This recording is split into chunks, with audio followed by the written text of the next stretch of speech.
बुद्धाच्या धम्मामध्ये समतेच पीक येत, बुद्धाच्या धम्मामध्ये समतेच पीक येत.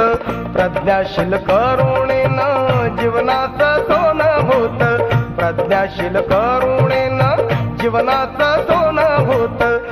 बुद्धाच्या धम्मामध्ये समतेच पीक येत, बुद्धाच्या धम्मामध्ये समतेच पीक येत. प्रज्ञाशील करुणेनं जीवनाचं सोनं होत, प्रज्ञाशील करुणेनं जीवनाचं सोनं होत.